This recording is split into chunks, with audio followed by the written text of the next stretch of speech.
Welcome to Sometimes There's Side Eye, a podcast about two friends having real and unfiltered conversations about dogs and people. Listen as we talk about our lives with dogs, training, behavior, share some laughs, and a whole lot of banter. I'm Heather. And I'm Christy. This episode is part of our sports series. If you haven't gone back and listened, we encourage you to start with episode 37 to get an introduction to dog sports. What are we talking about today, Heather? We are going to talk about scent work, and we have an awesome guest here. We have the amazing Tina Vickrey here, and she is a scent work fanatic and also a scent work judge, right? I'm an ORT judge. Okay, awesome. On my way to judge higher levels. On your way to judging higher levels. Awesome. So we are thrilled to have Tina here to talk to us all things sniffy. So thank you so much for being here. Thank you so much for inviting me. Because as I told you when you invited me, I could talk for days and days and days about nose work. I mean, it is an awesome sport. Company. Yes. Yes. And when I got your invite, I did binge the whole entire podcast because I'd only listened to a few of the podcasts before because it wasn't on my regular feed. Mm-hmm. So I had to download another app to do it. And I was like, I found my people. Oh, you're so sweet. You know what? I just, the first time I met you, I was like, oh yes, Tina is exactly the kind of people I love to spend time with. So thank you so much. We really appreciate it because it is a labor of love for Christy and I. Yeah, you guys have done a great job. Thank and you. Yeah, some tough topics too. So hats off there. Christy goes, hey, we don't have to do all the hard stuff in the first year. I did have to remind Heather, let's not do every hard subject in the first year. You guys have done a really, really nice job of that because some of those topics are like, woo, those are hot button topics. And you guys have handled them very, very well. Thank you so much. Thank you in the podcast. But if you're already listening, then you already know about the podcast. Anyway, awesome. Let's start off with what dogs you live with and give us a favorite thing about each of them if you can. Oh boy. So I live with the circus, basically. So I have 4 Staffordshire Bull Terriers. Oh, that's a lot of energy in one house. Yes. It is. So I have Boogie. He's my oldest, and he actually came from Lorelei Craig, who was a guest on your podcast previously. Yes. And he's my Tiago. He's perfect. We have a lot of those perfect boys. Right? And I really thought that Staffords didn't bark, and they only made those really cute, adorable, exotic bird noises when they got excited. And then I got Kay, who's my second dog, Khaleesi, and she disabused me of that notion pretty quickly. But she's barky. Okay. That's how she barks. She barks for the kill. She barks for her food. She just barks to be heard. How special for you. Yeah. I wasn't expecting that, but and then I have Pepper, who she's Mary Poppins. She's practically perfect in every way, but she's not what you would expect as far as maybe so much of the energy level, because she would just as soon lay on the couch with her feet in the air and eat bonbons. Oh, so she's my kind of dog. Yeah, but she's down for anything. We're gonna go hike Mount Everest right now today. Oh, sure, let's go do that. But if you want to stay home and just cuddle, she's your girl. Aw. And that's awesome. That's an awesome mix. I know, that is amazing. Is she Boogie's daughter? Yeah, she's a Boogie K puppy. Okay, that's what I thought. And then I have the pied puppy with the black patch on the eye, Rainy. She's 8 months old, and she actually came from Denmark, so she's not related to the other dogs at all. Mm-hmm. So you got a full house. Yeah. Yes. They all do nose work. Oh, are you doing nose work with the puppy already? Oh, yeah. Of course. Yeah. Well, this brings us right into what we're going to talk about today. Yeah. So I guess we'll kick it off with, can you tell us a little bit or a lot, because I think it'll be a lot, about scent work? Yes. So, how to tell you about the sport in a nutshell. So scent work or nose work, it's the fastest growing sport in the entire world right now. Mm-hmm. So it originated back in 2005 with NACSW, which was actually 3 people, Amy Hero, Ron Gaunt, and Jill Marie O'Brien. And they had professional detection dogs, fawn dogs, drug dogs, those kind of things. They had dogs that one was retired, one had washed from the program, and I believe Jill had a shelter dog. that didn't qualify for the law enforcement. But these dogs all wanted to train still, right? They still wanted to work. Mm-hmm. So they would get together and they would train together. And then they had some other people who had some dogs that maybe had some space issues and didn't succeed at other sports that joined them in the training. And as people tend to do, everybody gets competitive about everything, right? So we want to see how fast dogs can find stuff and whose dog can do elevation and whose dog can do this kind of search area faster or whatever. So obviously one dog searched for like a credit card. Mm-hmm. One dog searched for a giant pink bunny. That was his thing. And then another dog searched for something else. So obviously you can't have dogs all just searching willy-nilly for whatever. So that's when they standardized it. And the dogs search for essential oils through all of the venues, because there's many venues that now offer scent work. NACSW being the first one, but UKC, AKC, CBE, like everybody's in on the action now, right? But they're all searching for essential oils because they don't let us play with the drugs and the bombs. Because Well, fair enough, you know. And that's always like actually one of my big jokes about Boogie is Boogie would be a great bomb dog once. Fair enough. Once. Oh, man. That's hilarious. But just like the real world, the sport is very much modeled on how they search in the real world. yeah, And that's what started it all. that's awesome. So that was 2005, you said? So basically almost 20 years ago. Yeah. Wow, this sport has grown exponentially. Yeah. Yeah. Because I feel like agility's been around forever. Like, to say scent work's only been around 19 years. Wow. Yeah, and it really didn't take off. AKC scent work has been around much less time than us. So and it's really taken off. It's definitely one of the most popular sports. And that's pretty much because any dog and any team can do it. This sport, any dog can do Any it. dog and any handler team can do it. Mm-hmm. I like to call it the easiest, hardest sport that you'll ever do. Oh, explain. Because it's one of those sports that you can have a lot of success early on. But the more you learn, the more there is to learn. And the more layers you peel back on the onion, the deeper that you go. And there isn't a top to it, basically. You can just keep growing and keep learning and keep growing and keep learning. And so it's very adaptive that way as far as the teams go. I saw, and I'm going to veer off just a little bit here, I saw at a trial that I was at recently with one of my girls, a completely blind handler Oh. run a dog. Wow. That was truly amazing because she had bells on the dog. Okay, completely blind handler Mm-hmm. running a dog with bells on the dog so that she knew that is When it stopped. incredible. Yeah, it was amazing. Okay. I was really amazed by Christy's never been to a scent work trial. So can you explain, maybe on a novice level, you walk in, what would that look like? What are you doing? How does it all work? Okay, so I'll go all the way back, kind of like what is nose work and what does a trial look like? Yeah.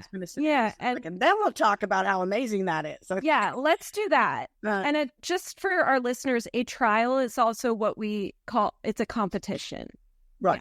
Yeah. So Okay. a trial would be a competition. Yep. And you could do scent work without ever having trialing be a goal, because we'll touch on this a little bit later. There's shelter programs, there's all kinds of stuff, because it is I did. amazing. Yeah, with Lucy, I did the class and she loved it. My last dog, my pit bull. Yeah. And she loved it, but our goal was never to compete. It was just to give her an outlet for energy and something to enjoy. So yeah, Right. Because it is and I something love that that you that's could an option. do anywhere. Like if it's too hot to go outside, you can set up searches inside, and you can, mentally tire a dog out. A lot of times we get those really high drive dogs and we think that, we're going to wear them out. And so we put them on the treadmill and we run them for 5 miles, and then they need 6 miles, and then they need 26 miles, and they're still not tired. Yeah. So sometimes those brain games really can help, especially if there's an anxiety tinge to it. Yeah. Like the dogs. So what would a novice trial run look like? How are you set up? What are you doing? What's the point? Okay, so there's a little bit of a difference between venues, okay? So NACSW, for instance, they first make you do what's called an ORT, which is an odor recognition test. So they will test you on all 3 odors that they use, which is birch, anise, and clove, right? And they just want to make sure a couple things, that your dog can recognize odor in a challenging new environment. And that's the key, because we know that your dog can recognize odor at home, and your dog can recognize odor at the training facility where you train at, or in the park where you go and you work. But can they recognize odor, and can you read the dog in a competitive environment with all of that stress that comes along with it? You know, is the dog comfortable? Is the team comfortable? That kind of thing. So that's what they're testing. AKC doesn't care. They figure if you're entering a trial, then you think you're ready, right? It's your money. Yeah. So, and they have it set up a little bit different. NACSW, once you get your ORT and they say, okay, you guys know your odors, then you can enter an NW1. That's a novice level, first level, right? And it'll be 4 searches. It could be any of the 3 odors or a combination of. So that you could have birch and clove. Oh. Novice, you know how many hides there are. There's only one. They have 4 elements. So there's containers, which are all the literature boxes. We call them ORT boxes, the little white mailers for mailing books, basically. So those are your containers. Then you have exterior, you have interior, and you have a vehicle search, which will be the exterior of 3 vehicles. In order to get an NW1, you have to pass all 3 or all 4 of those searches. Okay. On the same day. On the same day. One time each. At the same trial. Got it. So if you get all 3 searches, but you miss that 4th one, then you don't come away with an NW1. Whoa. That's some pressure on the handler. Yeah. And those are timed. The searches are timed. So it's like, oh, here's your NW1 container search. You have 1 hide. You have 3 minutes. Okay. Which is a long time. It's plenty of time to find it. Yeah. Yes. Is it always 3 minutes, or is it? No. It'll depend. Yeah. Depending on where you are. Yeah, and what configuration that they have the containers in and stuff. At an NW1, they would be 2 rows of 6.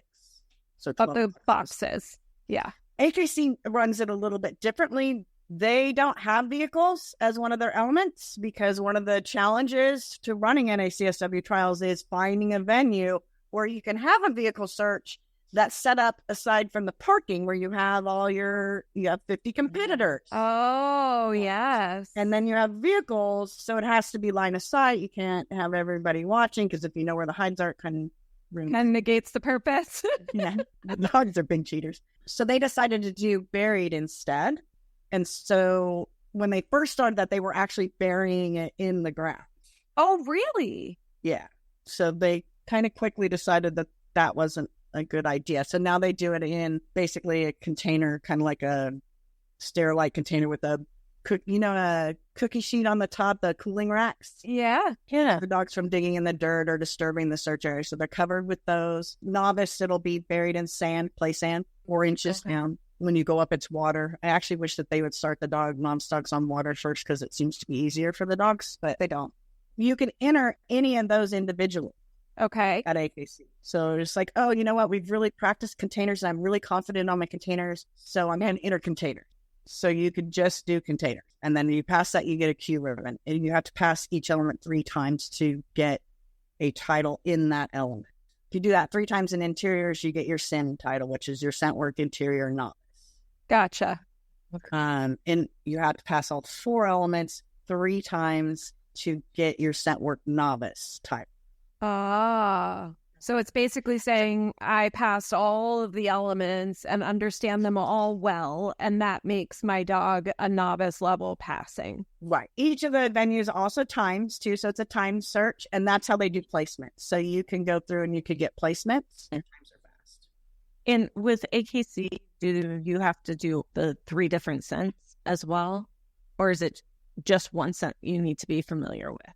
So AKC actually runs 4 different scents. So NACSW does 3, birch, anise, clove. AKC does cypress as well. However, AKC and UKC does myrrh as well. So they have 5. Oh, but once the dog understands the game, it's super easy to add other scents. It's like, oh, you get paid for this too. And the dog's like, great. Yeah. Another thing else I want to add in. But at AKC, your novice searches will be all birch, yes. They won't be mixes. They won't be any of the higher levels. And that's another difference between NACSW and AKC is the amount of odor that they use. Yes. Yeah. And that's the huge difference really between them, and where your training between the two venues can come under some challenges. Mm-hmm. And the odor is, like you said, the essential oil, and it gets put on a Q-tip in both? Right. Yeah. So NACSW, if I'm preparing Q-tips I have a whole jar of Q-tips.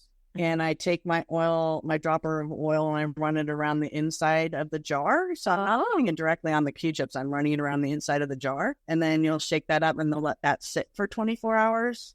So they're really searching for the vapor that's collected on the Q-tips more than anything. AKC, they take the Q-tip, and they put 2 drops of oil directly on the Q-tip.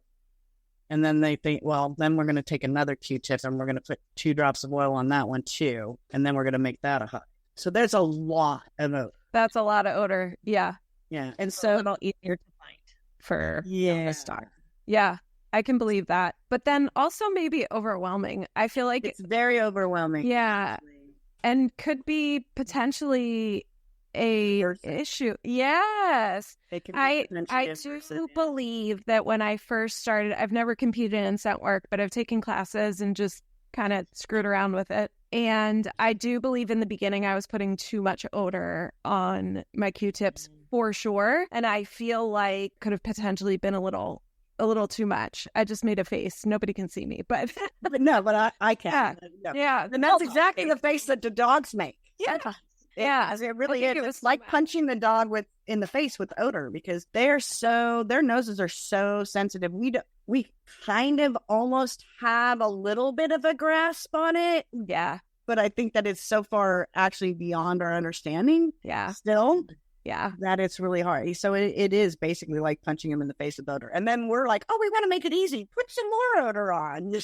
Totally. That's really not how it works. It makes the problem harder to solve, actually, because now everything has odor. Yeah. I think that when I actually train Trin in it, I will be doing things very differently than what I did with the boys, because I have learned, which, that happens. So hopefully that's what happens, right? I mean, yeah. So why did you get started in the sport? Like, how did you land here?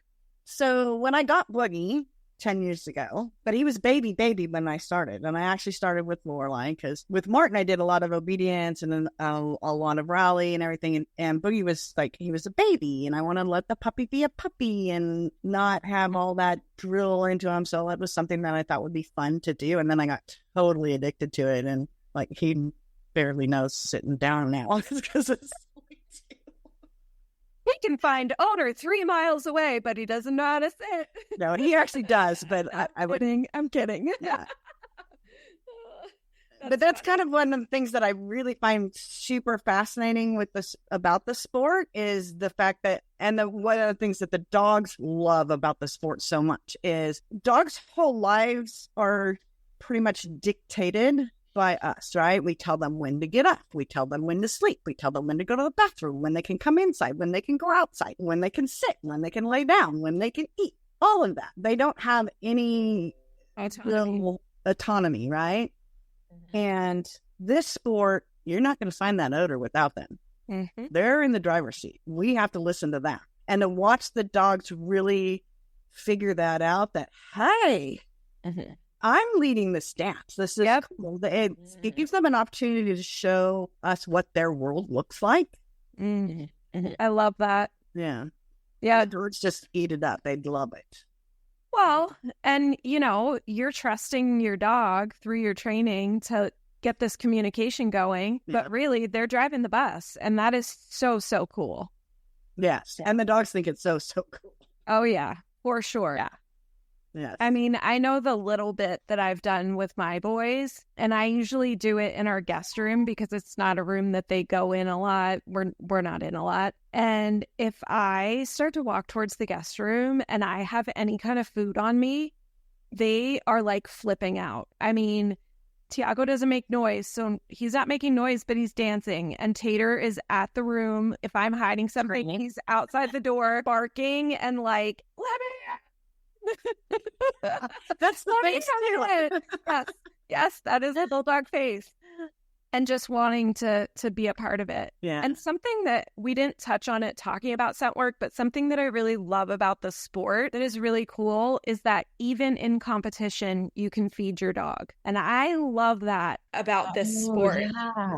because I forgot about that. Yeah, Yeah, you better pay your dog. yes. And I love it because I think that does make it a more inclusive sport. Because if you have a dog who needs a little more encouragement in maybe a little bit more of a stressful environment, or who is super reactive to you being nervous, because I mean, I get nervous at trials, it's a way for you to sort of break through that. And I just love that about scent work. I just think it's a really, really cool piece of it that makes it such a fun sport for so many more people and their dogs. Yes. Yeah. Because any dog can do it. Any dog can do it.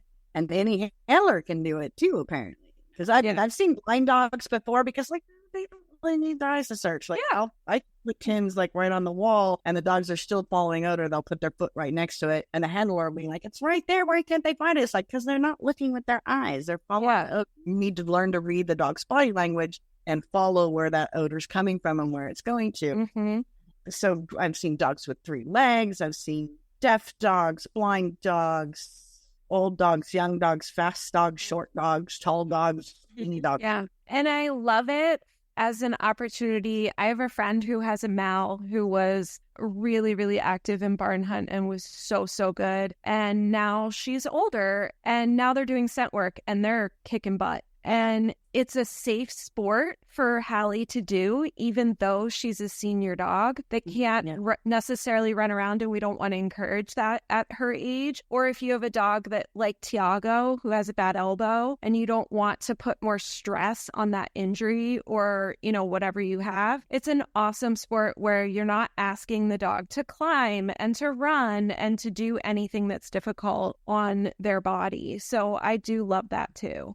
Yeah, so it is a very good sport for like you said, senior dogs or dogs that have some physical ailments. Yeah. The nice thing about the sport, I think it kind of gets a little bit of a bad rap almost with some of the more like some of the sport people. Why is that? When they're older, you know. I used to say it's not that taxing.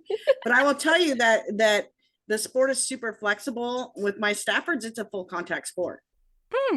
We'll do an elite search on a concourse, and I am severely winded at the end of it because he does it at 25 miles an hour, you know, and I'm running the whole entire time for 5 minutes.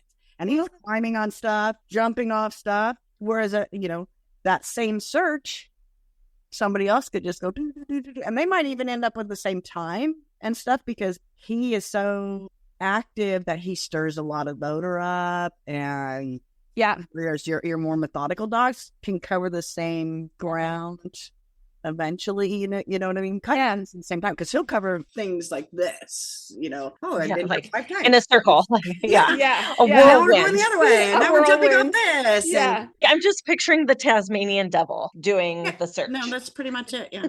Yeah. Okay. Some of the venues that you get to search in are so awesome. Can you give us like top 3 off the top of your head, coolest places that you've done searches? Probably top 3 would be the Aviator Museum. That's very cool. Yeah, because that was pretty cool because that was planes and stuff inside a plane, outside of planes. That one was pretty cool. I like the stadium searches where you're doing a lot of like locker rooms and the big concourses because I like those big get out and move kind of searches. Mm-hmm. We've searched inside the buses. We've searched just all kinds of stuff. Yeah, that's really, really cool. Oh, a really cool little children's museum in Sacramento that had some really cool displays. Like they had a little emergency vehicles that were like almost toys, not really toy size, but they were a little bit miniature. Child size. Yeah, child size. Yeah. But they were in a big display. So there was like a cop motorcycle and then there was a whole lot. No, they were full size actually, but they were set up in a room. So there was the ambulance so that the kids could climb in the ambulance. And then there was the police cruiser and the doors were open there. And so you could go through the police cruiser and there was a fire truck. And so they were all in that one search area. It was pretty cool. That is very cool. Yeah. You've said nose work and scent work kind of interchangeably. Is it fair to say that those 2 terms are interchangeable? Yes, thing. Okay. So NACSW is the National Association of Scent Work. However, like when I do my intro classes, those are intro to nose work classes, and that is actually a trademark term. Nose work is a trademark term. By NACSW, who's the National Association of Canine Scent Work. So there you go. Not to make it confusing or anything. No. AKC goes by scent work. They do? Okay. You mentioned a lot of people will say they want to start their dog when the dog's older, but do you feel like there's an ideal time to start your dog? As soon as you can. Okay. Tomorrow. Go do it right now tomorrow. I'm falling down. Trin's almost 11 months old. I really need to get her started. And I only say that because of that onion thing that I was talking about. There, just peel back layers, peel back layers, peel back layers. Most of the people that start their dogs older, their main regret is that they didn't start them younger, because they do, as you get up in difficulty, your search times get longer, your search areas get bigger, and this is when now you've gotten up to this level and your dog's starting to slow. To age. Yeah. Yeah. So they need that stamina to go that extra distance, that extra time, all of it. Yeah. Yeah. That makes a lot of that's sense. one benefit to AKC, is that you could go through novice, get all the way up to detective, and your dog now is old. You can go back down through the levels and get I'll just go back one level and do 10 cues on each of those elements. And now I have a container elite, like a master's container elite type. So you can, as your dog is aged, go back all the way and still have them be able to compete and be successful. Mm-hmm. Kind of go back to those shorter searches, easier searches, because the dog doesn't care. Yeah. They're just It seems like in a lot of the sports that there's availability for that, for you to be able to find ways that if your dog is older, do you want to stay in a lower level and be able to continue to participate? Yeah. And NACSW offers element trials, which are kind of the same thing, only they're it's just interiors. I got you. Yeah. So you can go through those, and those are less taxing on the dogs than your elites and your summits that are really take a lot of endurance on the dog. Yeah. I mean, not everyone needs to do it Stafford style. No, this is true. Right. And I will say, for all the different trainings I had Lucy in, I will say scent work, and she was older, like clearly that was like the last training we did, but the scent work would wear her out into the next day. Oh yeah. Every other training, she was like worn out for that night, but then she was like, next morning, she's like, let's go. Let's get ready to rumble. And so at work, it was like probably 24 to 48 hours before she was like, I think I'm back. Yeah. Yeah. I think my brain and my body are back. I will teach all of my puppy clients. I teach the puppies. Of course, we're not doing odor or anything like that, but I'll just teach them how to do like basic food searches and record it so that the owners can learn how to do it, because there's so much value in it to me. And it is, especially like for us in Arizona when it's so hot right now. Yeah. It's awesome for people to have something to do. And I'll always explain to those clients, listen, I could take Tiago on a 2-mile walk, or I could choose to do 10 minutes of scent work with him. Yeah. If you are short on time, this is the thing to know to do, because your dog is getting so much out of it, and they're not just physically running the paces of like walking beside you. It's so much more than that. And I think it's really such an awesome tool for people, for dogs of all ages. And now I just need to hang up with all of you and go teach Trin. I do have a question that was not on our list of questions. Okay.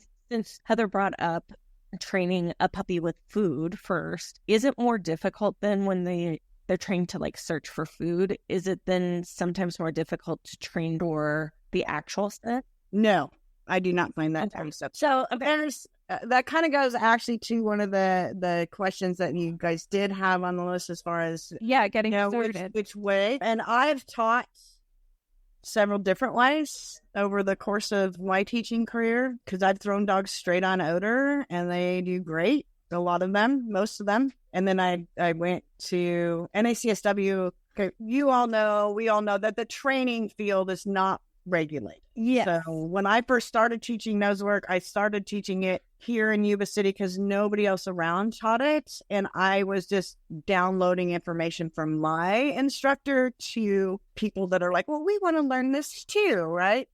But then I went to NACSW. They actually have an accreditation course. Right? Oh, yeah. Okay. So we take the course, which is pretty intense. There's 4 days of, it used to be in person, but now because of COVID and everything, they do it by Zoom. So there's 4 days of that, a bunch of book work and tests and everything. And then an additional 4 days, 6 months later, and a bunch of videos and seminars and stuff like that. And there's continuing education. And so there's a structure to it. Wow.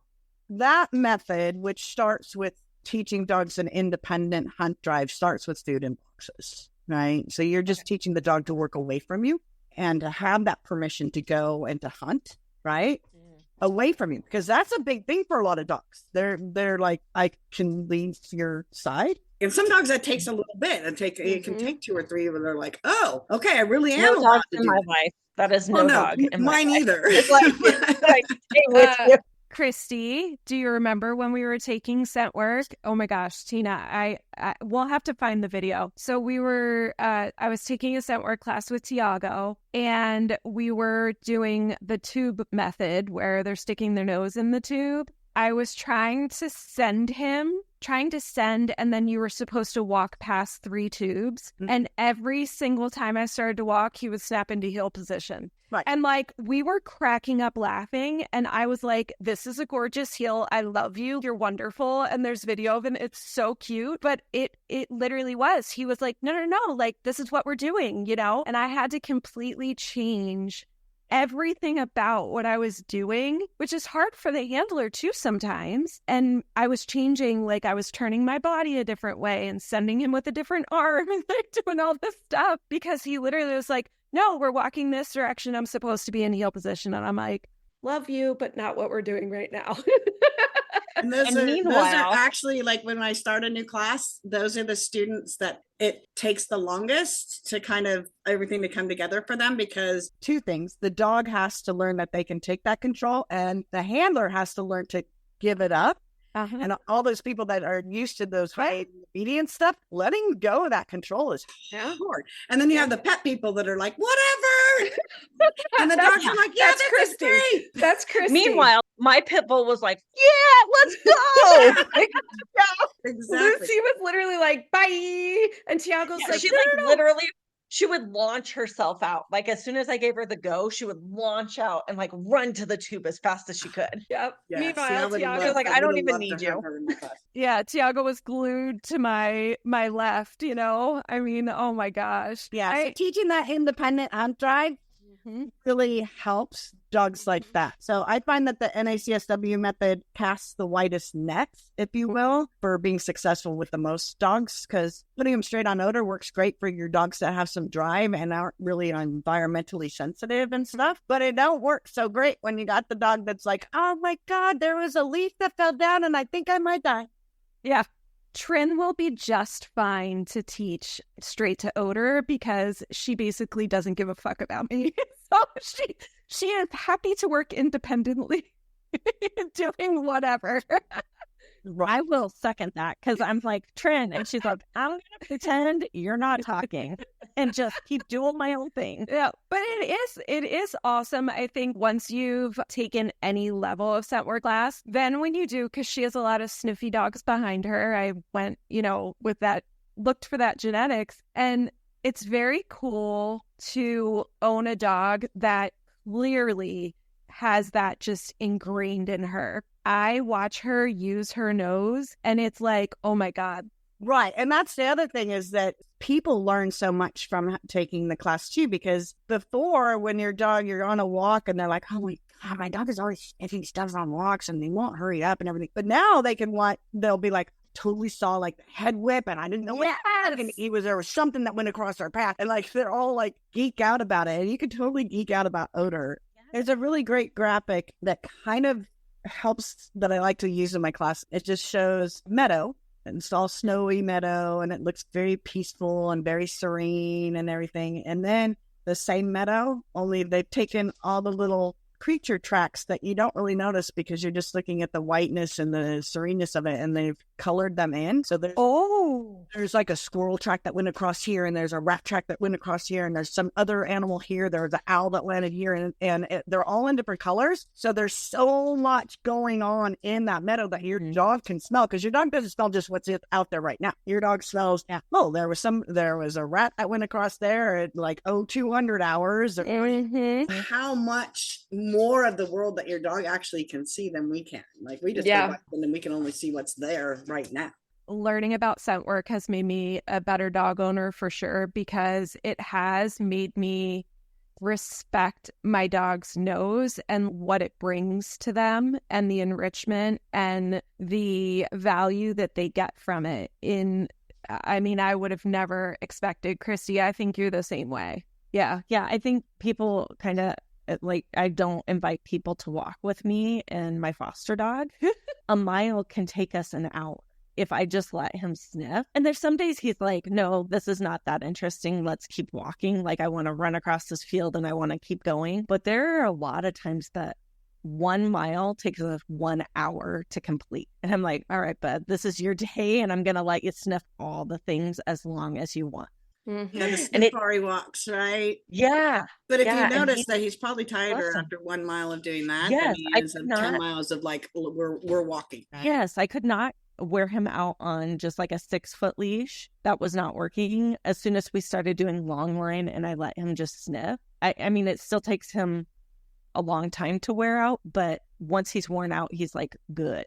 Yeah. So it's like a more like when the dogs also are tired from scent work, I feel like it's a more, I don't know, fulfilled sleep. You know, I just feel like it's like this, that deep, like they're chasing the bunnies and like the whole thing, versus their body's just tired, which makes me happy.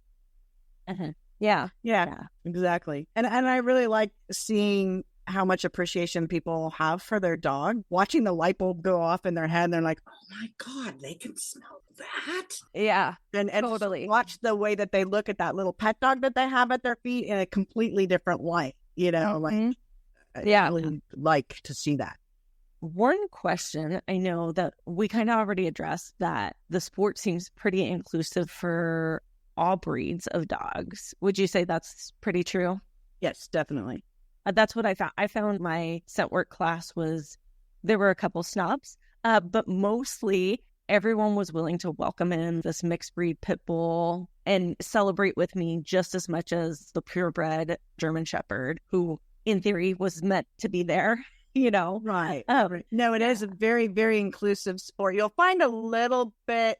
No, even AKC is pretty inclusive because they have the All-American dogs and stuff. NACSW is definitely all breeds are welcome. And because of the fact that they started off working with those pretty high drive working dogs, they have a vast respect for the fact that not the dogs don't need to be friends. And when a dog is working, that dog is the one that is working, and it deserves to be able to work without worrying about another dog. Because we say reactive dogs, but that doesn't necessarily mean that they're aggressive towards other dogs. It can be that they're scared of other dogs. They're worried about other dogs. They're too interested in them. They're too friendly. They're, just have big feelings about other dogs. Yeah. Whatever those are. But yeah.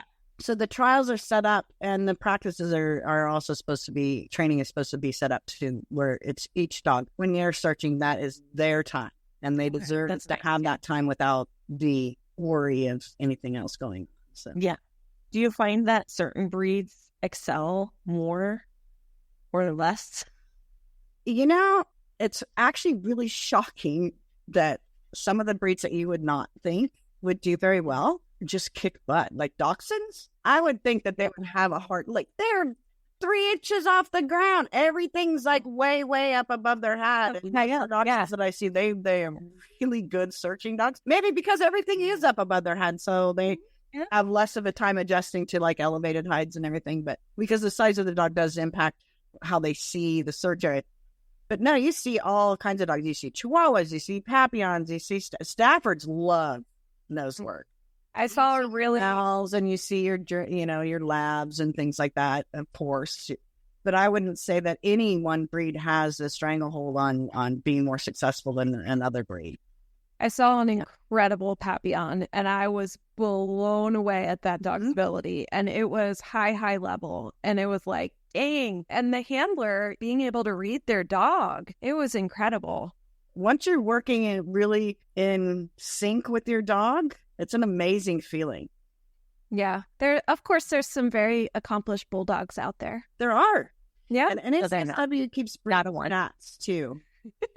Yes, there are. Actually, yes, there are very good bulldogs. I know. Hopefully, I'll have a good French bulldog.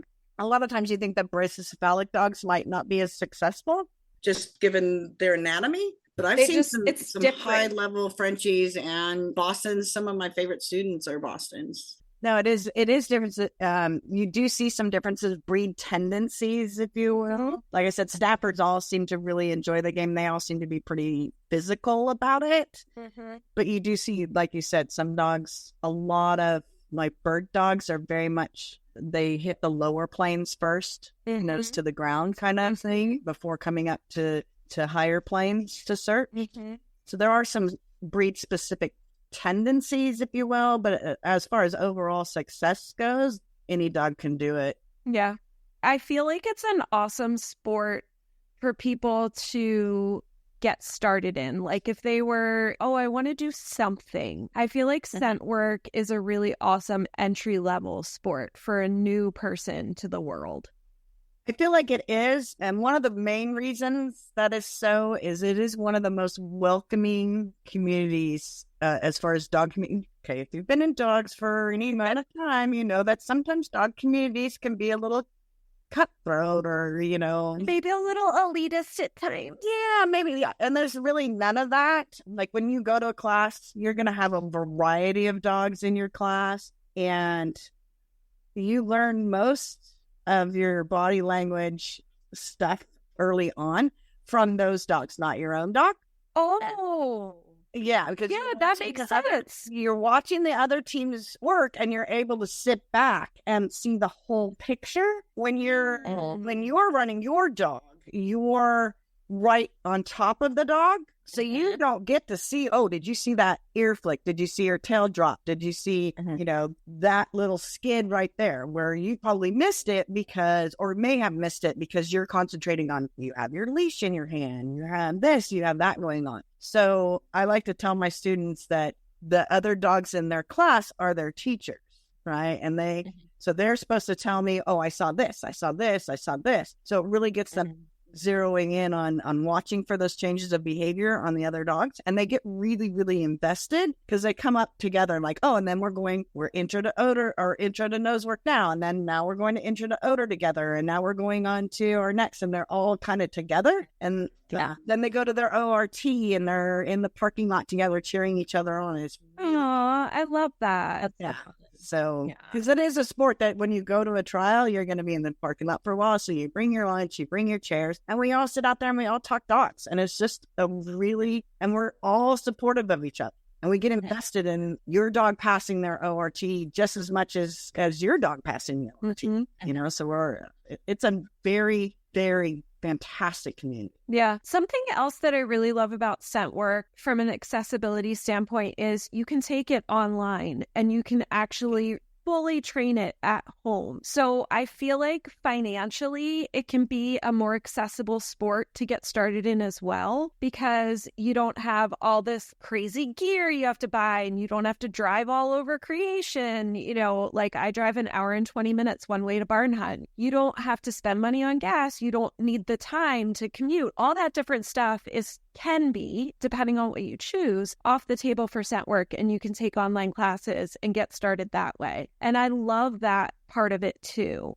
Yes, it is. And again, kind of that sliding scale of the sport, because you could do it that way. You could buy an odor cat and you can set your own hides. You could do your online classes. And sometimes that's all people want to do. And that's great. Even the online classes, they still have a little bit of community to them because you're communicating with other people in your online class. So that's nice. Or you can go all the way to the crazy town where you're driving across multiple states to enter multiple trials to get, your NW3 or your elite title, and everything in between. So, I mean, it could be a gateway drug for sure.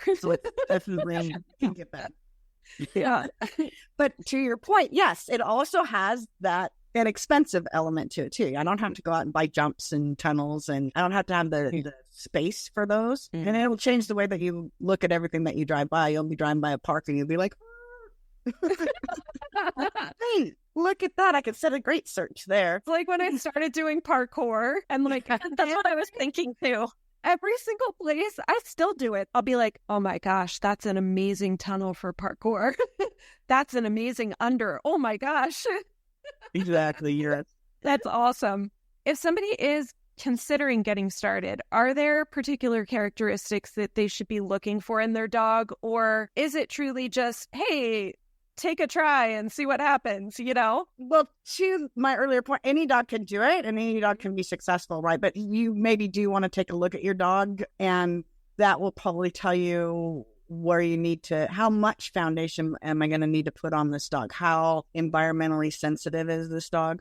I always suggest that people look on the NACSW website and find an NACSW, a CNWI, which is a certified nosework instructor in their area, because there is structure to that, and they are going to build that independent hunt drive in your dog, and they're not going to let your dog move up onto odor until that dog is ready. Because the one downside to putting dogs straight on odor, and like I said, I've done that for many dogs, that works just great.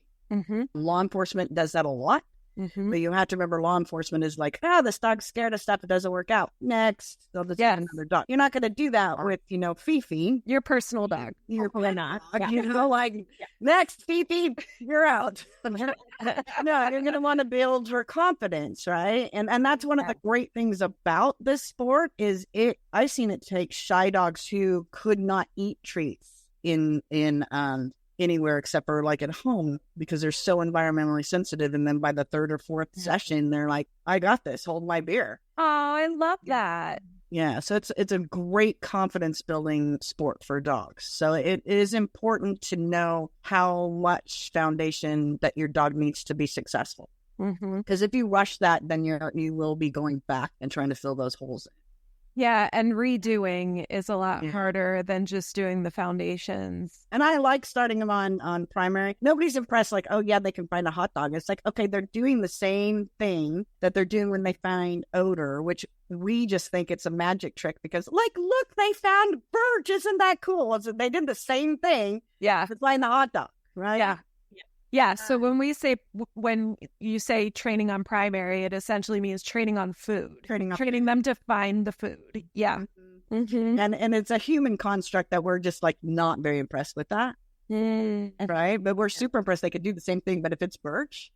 Isn't that so true? Isn't it weird? We're such jerks. It's the same thing. They did the same thing. In fact, I'm annoyed when my foster finds like chicken left in the park from a picnic. Yeah. And then he's like, a chicken? Yeah. No, that's amazing. Like, you found a chicken. Yeah, but he sniffed it out from across the park. Right. Yeah, it's funny. We do put some human constructs on they're bad. And so a lot of people want to jump past the primary and get right to odor. And because it's more exciting, quote unquote. Yeah. Yeah, because we think it's exciting. The same thing with vehicle searches. Everybody thinks vehicle searches are really sexy for some reason. It's like, okay, it's the same. I put odor on the vehicle now instead of odor on this. And it's like, ooh. That seems more exciting, though. I don't know. And it's still in my brain. It's like, don't tell them it's more exciting because it's not. But in my brain, I want to be. But in your brain, it is, right? But one of the nice things about working on primary, and one of the reasons that I don't like to jump too fast off of primary, is we like to work on things like over, under, through, because a lot of times hides will be underneath the chairs, underneath the table. So you have to get dogs comfortable going into tight spaces, sticking their head under things and things like that. So if they do something like that they're a little bit unsure of, and let's say they stuck their head under this chair, but it was a rocking chair and it rocks.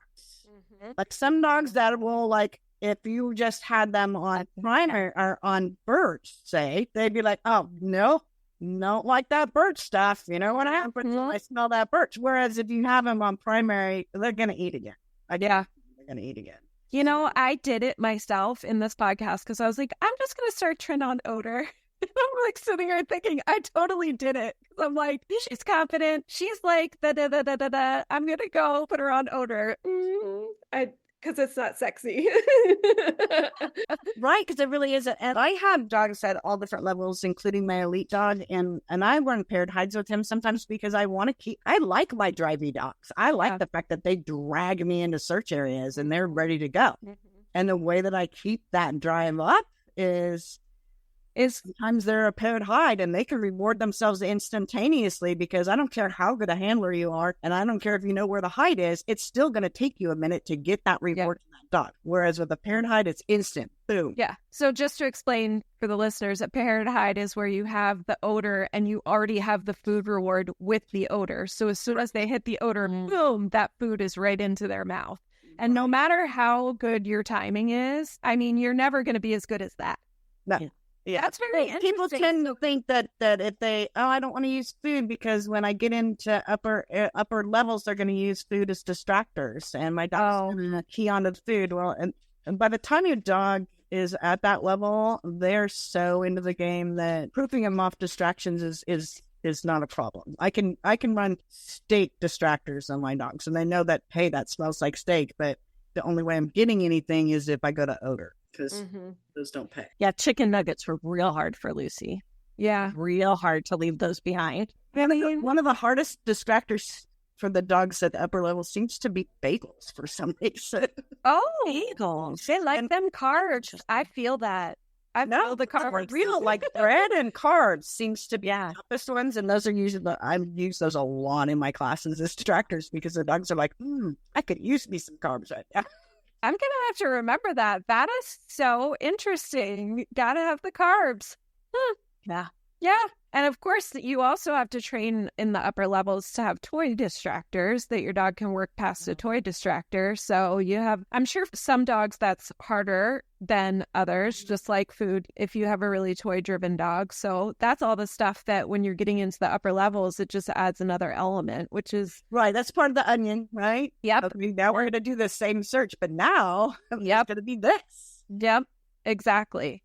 Oh, so STSW has all of their distractors are in their container. So they might have a tennis ball or their hub food, but it'll be inside the container. So it's not as accessible to the dog. So yeah, it's there. And obviously the dog knows it's there. AKC will put out visible stuff. So there might be a ball or a tug toy thrown, on the ground. Leashes, harnesses, some things that smell like dogs. Mimics. AKC likes to use mimics.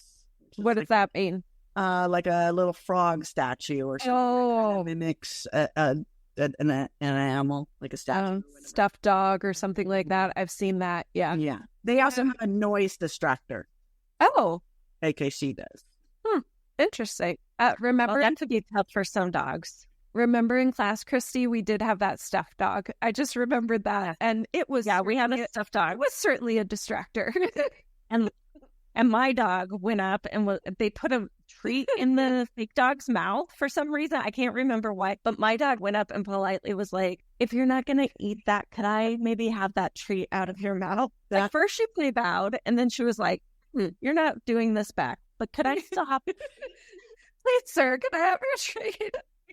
I feel like from listening to the podcast that I can totally see that for her. Yeah. Oh, yeah. I mean, I don't know if you remember, but one of the episodes, Christy talked about her going and kicking over the rally sign in rally class. That's basically her. Yeah, she was fantastic. So since we're talking about memorable moments, what is a favorite or most memorable moment? I would say give us a few since you've trained a lot of dogs at this point in scent work since you started. I would say my most memorable for like that really good feeling was the NW3. So the different levels like NW3 and NACSW, you have to pass NW3 3 times to get your elite title. And we call that the hot handler mindfuck level. Excuse my language. Because no excuse needed. The searches aren't really any harder, except for the fact that now you're working an unknown number of hides. So every search that you go into, it's 0 to 3 hides. So that search area could be blank, or it could have hides, right? And there's 6 searches, right? So if you miss any of those 6 searches, then your day's done. Wow. They since made it so that if you get 1 nose, you can get 1 leg, and if you get two of those, you could put them together to make an NW3. Okay. I was in NW3 for a very, very, very long time because Boogie would, his ORT, bam, he passed it. His NW1, bam, he passed it. His NW2, bam, we passed it. And we were just like, we had no trial experience. So we really weren't ready for 3 when we got there. And for that kind of, I wasn't ready to read him to the level that I needed to. So we were there for quite a while. And we had a trial and everything just clicked. Oh, it was beautiful. Like boom, boom, boom. And like, we had a blank room, but I was so confident calling it. Like by the end of the trial, we had people like following us to watch our searches. No. And he ended up first place in that trial overall. Wow. I finally passed, and he gets first place, and you get the little tin that has all the Q-tips from all the searches in it and everything. Yeah, it was very, very cool. So that was one of those that stays with me because of the way that it felt. Like all the searches, we were just so in sync that day, perfectly in sync. But then memorable, we teach the dogs to go to source, right? I always teach the dog, get to source. That's your scent. Source is your scent. Source is your scent. So, and you don't want your dogs fringing, which is telling you like when it's 3 feet over there, oh, there's odor over here somewhere. You want them driving to source, right? Boogie, he's my first scent work dog. So, and I train containers a lot differently than I did with him. But he figured out that he could take the lid off the shoe boxes because they use sometimes those shoe boxes, they put tissue paper in them and everything. He figured out you pop the lid and then you can get in the box. Oh, yeah. And he's like, Mom, I'm finding source and I'm getting really close to it. So he had a search where he just destroyed the whole entire search area, popping the lids off boxes, and they had the paint cans then too. So he put his nose on the paint can, and if it wasn't in that paint can, he would kick it across the room. I love him instantly. Right? And then people laughed at him. Oh yes. Yes.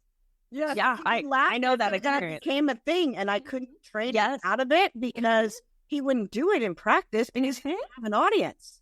But we would go to a trial, and he'd be like, oh, hold my beer. It's go time.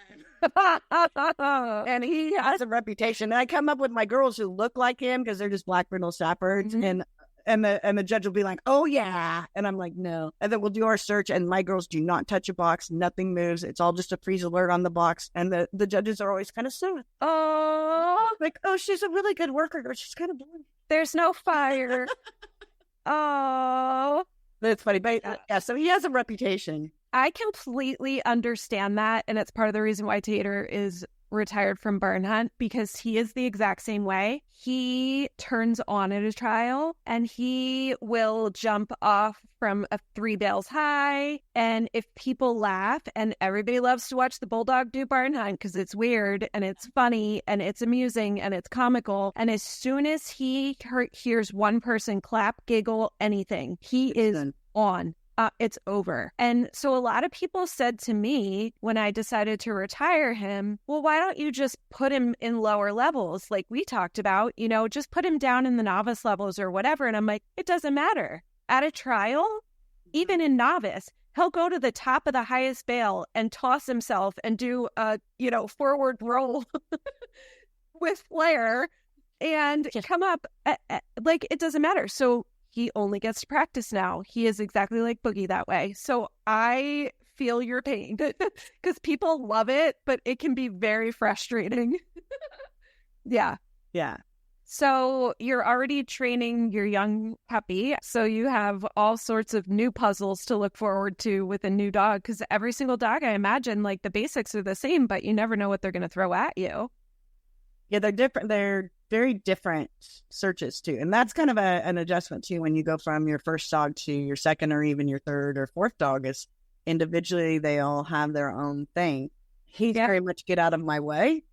So I have to give him a lot of room to search them. Kay is very much like, oh, when I'm working a problem, I would like you to step in and support me, where he's just get out, step back and get out of my way and get me room. Yeah. So you gotta, it's very interesting. You have to read your dog and know like Mm. what they need support wise. And my Pepper, because she was a COVID puppy, she was born March 2020. And even though we went a bunch of places, we didn't go a bunch of interior places with people. Yes. Right. So her issue still to this day is we go into a building and she's like, oh, I love people, but why are they all staring at me? I'm not moving. Yes. I could see that. Yeah. Ah, those COVID puppies. Yeah. If people are interested in the sport of scent work, what should they do? I would say find a trainer in your area, and you could do that on NACSW.net. If you go to NACSW.org, you'll be on the Christian dating site. So that's not the right one. Oh, Which maybe so you're get a into, date but and that's not. to scent work. They have a little tool there. If you go to the education tab, and they also have videos that you can watch. AKC, I believe, has some videos on there. If you go to performance events, they have some videos on their site. You can find events on there. If you look for trainers in your area, you can search by zip code. And as you said, if you don't find anybody in your area, there are some online courses and stuff. You can do it online. Once you get started, you're going to want to find people to train with, because some of the things that you want to train off of is dog odor. If you're going to trial, what you will see is like the dogs that don't train with other dogs, they'll be like, some dog licked this. Wow, this is so cool. Like, why was he licking it? Who was he? What can I learn about this dog? And then people will call it because there's a lot of interest, right? Yeah. Yeah. Whereas dogs that are used to working around other dogs, like in classes, I make people mix up their run order so they're not always right. Fluffy doesn't run after Fifi all the time, because otherwise then Fifi's like, oh, well, Fluffy went over here, so it must be over here. Yeah. So you got to watch those kind of things because dogs chief. So many things to think about. Yeah. And then that doesn't even get into odor theory and how odor moves and the elements. And I cannot even imagine how we would blow our listeners' minds if we started to get into all of that nerdy stuff. Oh my gosh. Yeah. But if people really get into it, it really is such a cool sport. And you can take away as much as you want from it and put in as much as you want. I mean, really, you can keep going. That's why I like to call it the easiest, hardest sport you'll ever do, because you can do it at the easiest level, and it can be so rewarding at that level for your dog. You could just go crazy. Yep. Thank you so much for joining us and teaching everyone about scent work. I really do truly love this sport, even though I've never competed in it. And I just truly believe in it for all dogs. So I appreciate you explaining that really anybody can do this. Yes.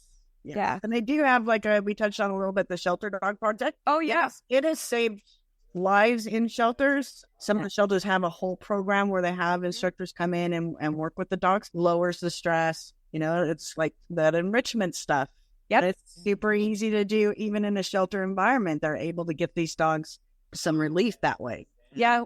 When Christy and I were shelter volunteers, did you ever do some of this at work, Christy? Yeah, we did some. We used to do it because I was so into it, and I was like, well, why don't we do it? You know, and there was a visible difference in those dogs. And the shelter, who I think it was the volunteer coordinator, can you please do it with this dog? Because they saw the value in it, you know, when they went back to their kennels. There's just so much. And I think that kind of goes back to what you were talking about, the sleep. Part of the reason that they get so stressed out and so spun out, if they've been there for a while, is it's impossible to sleep. It's like a hospital, right? Mm-hmm. But they're always coming in, and there's always noises and stuff. So if you're able to really wear them out mentally, they can actually fall into a sleep that's deep enough to get them some relief from that. And I think that helps. I agree. Yeah. That's awesome. Well, thank you again. We loved having you. Absolutely. If you've enjoyed this episode, subscribe, rate, and share us wherever you get your podcasts. Also, come on over to Instagram and engage with us at Sometimes There's Side Eye. Thanks for listening, everybody. Talk to you next time. Bye. Bye.